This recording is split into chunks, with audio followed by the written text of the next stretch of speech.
এটা হচ্ছে আমার ডায়াবেটিসের রিপোর্ট প্রায় 2 বছর আগে। এখানে দেখা যাচ্ছে আমার ডায়াবেটিস নেই। এই রিপোর্টটা আমার জীবনের খুব বড় একটা খুশি এবং অ্যাচিভমেন্টের দিন। আমার ডায়াবেটিস ধরা পড়ে যখন আমার বয়স 30-এর শেষের দিকে। এতে আমি অবাক হই, কারণ ডায়াবেটিস হওয়ার জন্য যে কারণ বা রিস্ক ফ্যাক্টরস থাকার কথা আমার তা ছিল না।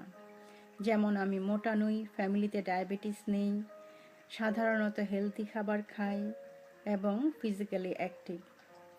ডায়াবেটিস ধরা পড়ার পর অবাক হলেও আমি তখন সৃষ্টিকর্তাকে মন থেকে ধন্যবাদ জানালাম, এই জন্য যে ওটা আমার জন্য একটা ওয়ার্নিং ছিল, নিজের জীবনকে সত্যিকারের যত্ন নেওয়ার জন্য। যা হোক, তখন আমার ডায়াবেটিস হওয়ার কারণ খতিয়ে বের করলাম এবং দেখা গেল সেটা হচ্ছে স্ট্রেস। ডক্টর হিসেবে ওয়ার্ক রিলেটেড স্ট্রেস ছিল, তাছাড়া অন্য স্ট্রেসও ছিল। যা হোক, স্ট্রেস ম্যানেজমেন্টের জন্য যা যা করা প্রয়োজন তা করতে শুরু করলাম। ফলে আমার ডায়াবেটিস তো কিওর হলোই, সাথে সাথে লাইফের অন্য দিকগুলোতেও অনেক সাফল্য আসতে শুরু করলো। এটা গেল আমার জীবনের গল্প, কিন্তু আমার অনেক বছরের ডাক্তারি জীবনে অনেক রিলেটিভলি ইয়াং মানুষদের হার্ট অ্যাটাক, স্ট্রোক, ডিপ্রেশন এবং আরও অনেক অসুস্থতা দেখেছি, যাদের মধ্যে সমস্ত পরীক্ষা নিরীক্ষা করেও কোনো কারণ আমরা বের করতে পারিনি। এবং দেখা গিয়েছে ওইসব রোগীদের জীবনে নর্মালের চেয়ে অনেক বেশি স্ট্রেস ছিল। স্ট্রেস নিয়ে আমরা সবাই স্ট্রেসড। দেখা যাক স্ট্রেস কি। স্ট্রেস হচ্ছে আমাদের শরীরের একটা রেসপন্স বা প্রতিক্রিয়া যখন আমরা কোনো ফিজিক্যাল বা মেন্টাল ডিমান্ডের শিকার হই।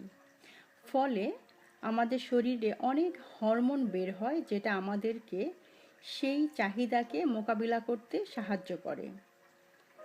সাদা কথায় বলতে গেলে, আমরা যখন কোনো কাজ করার জন্য প্রেশার ফিল করি এবং মনে করি যে তা হয়তো আমরা করতে পারবো না, তখন আমরা স্ট্রেসড হই। এই স্ট্রেসের লেভেল অবশ্য নির্ভর করে এক একটি মানুষের অ্যাটিটিউড এবং তার সিচুয়েশনের উপর।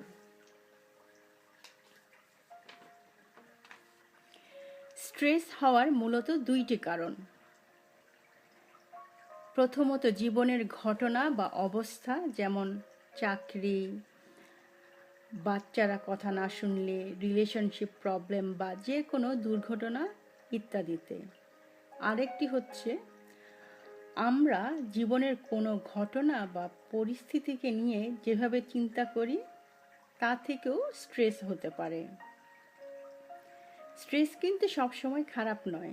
দেখা গিয়েছে একটুখানি স্ট্রেস থাকলে সেটা কোনো কিছু করার উদ্দীপনা দেয় এবং জীবনকে এগিয়ে নিয়ে যায়, এবং তখন কাজ সম্পন্ন করার একটা তাড়া থাকে।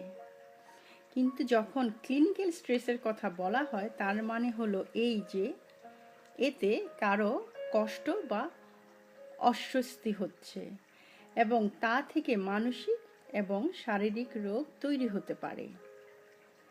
স্ট্রেস থেকে আমাদের অনেক প্রবলেম তৈরি হতে পারে, যেমন অ্যাংজাইটি, ডিপ্রেশন, টেনশন, অ্যাঙ্গার বা রাগ, কনসেন্ট্রেশন কমে যেতে পারে, মন ভোলা হতে পারে, আশাহত হওয়া, সিদ্ধান্তহীনতায় ভোগা, ইমোশন কমে যেতে পারে, ঘুমের অসুবিধা, ওজন বেড়ে যেতে পারে, অ্যালকোহল এবং স্মোকিং প্রবলেম হতে পারে এবং অন্য আরও অনেক দুর্ঘটনা ঘটতে পারে। স্ট্রেস আমাদের জীবনে কতটুকু প্রভাব ফেলতে পারে তা নির্ভর করে অনেকগুলো কারণের উপর। যেমন, একটা সমস্যাকে নিয়ে আমরা কিভাবে চিন্তা করি, সমস্যাটা আমাদের জীবনকে কতটুকু আঘাত করে, সমস্যাটা কতদিন ধরে চলছে, আমরা আগে কখনো একই ধরনের সমস্যার মুখোমুখি হয়েছে কিনা, যে সমস্যার মুখোমুখি হয়েছি তার উপর আমাদের কতটুকু কন্ট্রোল রয়েছে। সমস্যার আউটকাম বা ফল আমাদের জীবনে কতটুকু ইম্পর্ট্যান্ট বা গুরুত্বপূর্ণ। আমাদের জীবনের অভিজ্ঞতা, মানসিক দক্ষতা এবং সাপোর্ট করার মতো মানুষ আমাদের আশেপাশে কতটুকু আছে তার উপর। স্ট্রেস এবং স্বাস্থ্য সমস্যা। যখন আমরা স্ট্রেসে থাকি তখন আমাদের বডি হাই গিয়ারে চলে যায় সেই স্ট্রেসকে মোকাবেলা করতে। এতে শরীরে স্ট্রেস হরমোন যেমন কর্টিসল, অ্যাড্রিনালিন ইত্যাদির পরিমাণ বেড়ে যায়। এর ফলে আমাদের হার্টবিট, শ্বাস প্রশ্বাস, ব্লাড প্রেশার বেড়ে যায়। ফলে যত বেশিক্ষণ আমরা স্ট্রেসে থাকি তত বেশিক্ষণ ধরে এটা চলতে থাকে, এবং যত বেশি বেশি আমরা স্ট্রেসে থাকি তত বেশি বেশি আমাদের এনার্জি বা শক্তি ইউজ হতে থাকে। এতে দেখা গিয়েছে আমাদের রোগ প্রতিরোধ ক্ষমতা কমে যায়। ফলে আমাদের ইনফেকশন হওয়ার সম্ভাবনা থাকে, ক্রমশ শক্তিহীনতায় ভুগতে পারি এবং আরও অনেক অসুখ দেখা দিতে পারে। স্ট্রেস এবং ডায়াবেটিস। দেখা গিয়েছে কেউ যদি ক্রমাগত স্ট্রেসে থাকে তাহলে তার ডায়াবেটিস হতে পারে। আবার যাদের অলরেডি ডায়াবেটিস রয়েছে তা আরও খারাপ হতে পারে। স্ট্রেসের সময় স্ট্রেস হরমোনের পরিমাণ রক্তে বেড়ে যায়। এতে জমাকৃত গ্লুকোজ বা সুগার শরীরের সেল থেকে বের হয়ে রক্তে চলে আসে, যাতে আমরা স্ট্রেসকে ফাইট করতে পারি। সাধারণত ইনসুলিন নামে একটা হরমোন এই এক্সট্রা সুগারকে আবার সেলের মধ্যে ঢুকিয়ে দেয়। কিন্তু যাদের ডায়াবেটিস থাকে তাদের সাধারণত ইনসুলিনের পরিমাণ কম থাকে এবং তাতে ডায়াবেটিস আরও বেড়ে যায়। স্ট্রেস এবং হার্ট ডিজিজ। হার্ভার্ড মেডিকেল স্কুলের একটা স্টাডিতে দেখা গিয়েছে স্ট্রেস রক্তে হোয়াইট ব্লাড সেলের পরিমাণ বাড়ায় এবং এটা রক্তনালীতে যে চর্বি বা ফ্যাট জমা থাকে তাকে ভেঙে দেয়, যা কিনা হার্ট অ্যাটাক করতে সাহায্য করে। স্ট্রেস এবং ওজন বাড়া। যখন আমরা স্ট্রেসে থাকি তখন স্ট্রেস হরমোন অ্যাড্রিনালিন, কর্টিসল ইত্যাদির পরিমাণ বেড়ে যায়। তাতে ইনিশিয়ালি আমরা ক্ষুধা ভুলে গেলেও পরে খাবারের প্রতি বেশি ঝুঁকে যাই এবং নর্মালের চেয়ে বেশি খাই, এবং সাধারণত শর্করা বা কার্বোহাইড্রেট খাবারের প্রতি আকর্ষণ বাড়ে। স্ট্রেস আমাদের মেটাবলিজমকে স্লো করে দেয়, ফলে খাদ্য হজম হতে বেশি সময় লাগে।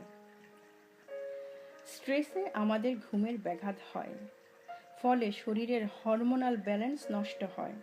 দেখা গিয়েছে কম ঘুমে গ্রেলিন এবং লেপটিন নামে দুটো কেমিক্যালের পরিমাণ নষ্ট হয়, যা কিনা আমাদের অ্যাপিটাইটকে কন্ট্রোল করে। স্ট্রেসের সময় আমরা হতাশ থাকি এবং দুশ্চিন্তায় থাকি, তখন আমরা কম চলাফেরা বা মুভমেন্ট করি। এতে আমাদের ক্যালোরি কম খরচ হয়। এখন দেখা যাক কিভাবে আমরা স্ট্রেস মোকাবেলা করতে পারি। Prevention is better than cure. এটা সব ক্ষেত্রেই সত্য, কিন্তু স্ট্রেসের ক্ষেত্রে আরও বেশি প্রমাণিত। স্ট্রেসকে কন্ট্রোল করতে হলে একটা জিনিস খুব উপকারী, তা হলো স্ট্রেস কেন হলো তা ভেতর থেকে খতিয়ে দেখা। যেমন কেন স্ট্রেস হচ্ছে বা কোন অবস্থা স্ট্রেস তৈরি করছে। এই স্ট্রেস সিচুয়েশনের কতটুকু তুমি নিজে কন্ট্রোল করতে পারো আর কতটুকু কন্ট্রোল করা তোমার হাতে নেই। স্ট্রেস হতে পারে এরকম সিচুয়েশনে যাওয়ার আগে নিজেকে তৈরি করা ভালো। এতে দেখা গিয়েছে কম স্ট্রেস হয়। যতটা পারো জটিল পরিস্থিতিকে এড়িয়ে চলো। যদি আগে থেকে জানো যে কোনো পরিস্থিতিতে তর্ক বিতর্ক হয়ে স্ট্রেস হতে পারে, তা অ্যাভয়েড করা ভালো। এক্সারসাইজ করা। এক্সারসাইজ করলে হ্যাপি কেমিক্যাল যেমন ডোপামিন, এন্ডোরফিনের পরিমাণ বেড়ে যায় এবং তা রিল্যাক্স হতে সাহায্য করে। নিজেকে সময় দেয়া। এমন কারোর সাথে কথা বলো বা যোগাযোগ করো যাদের সাথে কথা বললে তোমার মন ভালো হয়। স্বাস্থ্যকর খাবার খাওয়া। স্বাস্থ্যকর খাদ্য শরীরের হরমোনকে ব্যালেন্স করতে সাহায্য করে। বেশি বেশি ফ্রেশ ফলমূল এবং সবজি খাওয়া ভালো, এবং মিষ্টি ও চর্বি জাতীয় খাদ্য এড়িয়ে চলা ভালো। দেখা গিয়েছে 90% সেরোটোনিন, যেটা কিনা একটা হ্যাপি হরমোন, তা আসে আমাদের ইন্টেস্টাইন বা পাকতন্ত্র থেকে। ঘুম। নিয়মিত ঘুম জরুরি। জীবনকে উপভোগ করার চেষ্টা করা।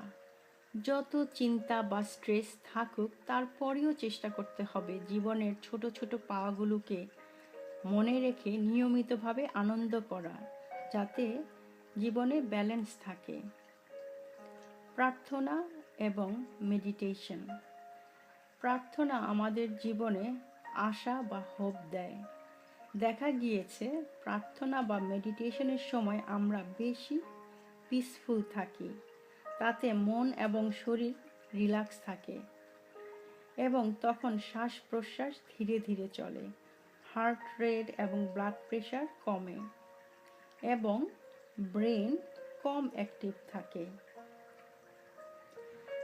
প্রার্থনা এবং মেডিটেশন আমাদের জীবনের ছোট ছোট কষ্ট থেকে হতাশ হওয়া কমায় এবং জীবনের বড় পাওয়াগুলোর দিকে তাকাতে সাহায্য করে। এই ভিডিওটি দেখার জন্য আমি আন্তরিকভাবে কৃতজ্ঞ।